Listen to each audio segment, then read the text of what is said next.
When you decide that it's the right time to purchase, there are a couple of things that you can do to get yourself set up for success. There are also mistakes that borrowers can make that can potentially flatline the entire process.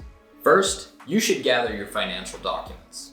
This includes pay stubs, tax returns, bank statements, and other financial documents. Having these documents organized and ready up front will massively help the pre-approval process. The exact documents you need will vary a bit on a case-by-case basis, but having things like your tax and employment records will be necessary for the vast majority of cases. It's important to speak to a lender and have a consultation. That way you know the exact documents and next steps that will be required of you in your specific scenario in order to get a pre-approval letter. I should mention something while I'm on the topic of pre-approval letters and lenders. Pre-approval letters are given out at the lender's discretion, meaning that lenders who don't do as much due diligence can hand out pre-approval letters to loan situations that actually aren't that viable. This is how we wind up with loans falling through a couple of days before closing because there wasn't some qualifying questions asked during the pre-approval process from the lender themselves. I tend to err on the side of caution and be a little more thorough than most lenders.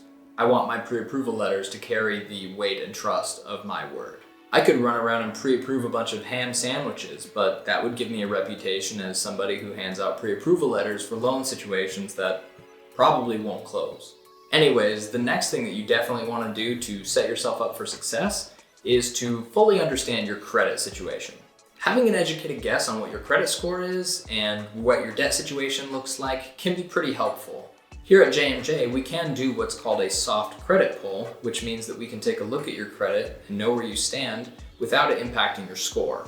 But having a rough idea of where your score is and what your debt payments look like can give us a good idea of what loan products that you're best fit for from the first conversation.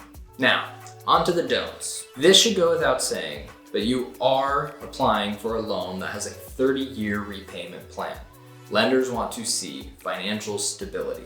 Avoid making any new purchases or taking on any new debt before closing. Any change in your credit situation can severely impact your ability to get pre-approved or close. Next, it's important not to make any large deposits or withdrawals from your bank accounts. Sudden changes in your account activity can create red flags for lenders. It can delay the pre-approval process and create the need for explanations of details that would be unnecessary if you just hold off on doing that until after you close. Finally, for this list, don't switch jobs or make significant career changes. Again, lenders prefer stability, so changing jobs during the pre-approval process can complicate things, especially if you change jobs into a new career sector or a new pay style. If you go from being paid full-time on a salary to part-time or self-employed, you may lose your ability to be qualified. Wait until you close. There are plenty of things that you can do to make purchasing a home easier, or more difficult if you're into that. These are just a few things that are important to mention.